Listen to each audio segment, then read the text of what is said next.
আমাদের দেশে না আয়ুর্বেদ শাস্ত্রের উপর গবেষণা সেরকম ভাবে খুব সায়েন্টিফিক্যালি হয় না, কিন্তু এটা দেখা গেছে প্রচুর ভালো ভালো জিনিস গাছগাছটার মধ্যে পাওয়া যায়। ধরুন নিম গাছ নিয়েই আমি ধরি, কারণ নিম গাছটা আজকাল প্রচন্ড চর্চা হচ্ছে দেখছি। নিমের যদি আমি গুণাগুণ দেখি, আমি নিম পাতার গুণাগুণ দেখতে পারি, নিম কাঠের গুণাগুণ দেখতে পারি। নিম পাতার জানেন একটা বলা হয় অ্যান্টি মাইক্রোবিয়াল অ্যাক্টিভিটি আছে, এখনো প্রুভড না, মুশকিলটা সেখানে।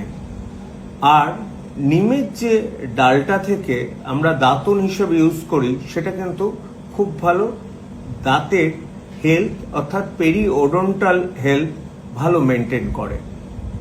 এবার দেখা যাক নিম কাঠ, আমি যেটা বলতে চাইছিলাম নিম কাঠের উপকারিতা কি, কেনই বা নিম কাঠে এত চর্চা হচ্ছে বাঙালির মধ্যে। দেখুন, নিম কাঠের একটা সবচেয়ে বড় উপকারিতা, নিম কাঠ যদি গরম করা হয় আপনি দেখবেন ওটা অনেক শক্ত হয়ে যায়। সুতরাং নিম কাঠের যদি যারা মনে করেন স্পুন ইউজ করবেন বা ইউটেন্সিলে ইউজ করবেন, নিম কাঠ কিন্তু ইউজ করতে পারেন, এবং নিমের এটা কিন্তু পাওয়া যায়, নিমের স্পুন। এবং বলা হয় যেহেতু অ্যান্টি মাইক্রোবায়াল প্রপার্টি আছে, নিমের ওটা দিয়ে দিলে অন্তত ব্যাকটেরিয়া নষ্ট হবে, কিন্তু এটা কিন্তু আমাদের কোনো প্রুফ নেই। আর এটা হচ্ছে চিরুনি।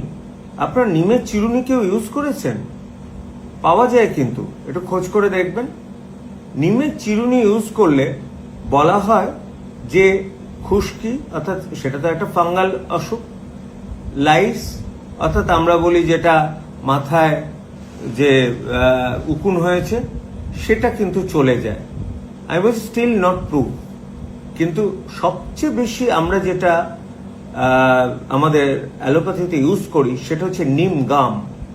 নিমের গাম কিন্তু একটা বাল্কিং এজেন্ট হিসেবে, ল্যাক্সেটিভ হিসেবে কাজ করা হয়।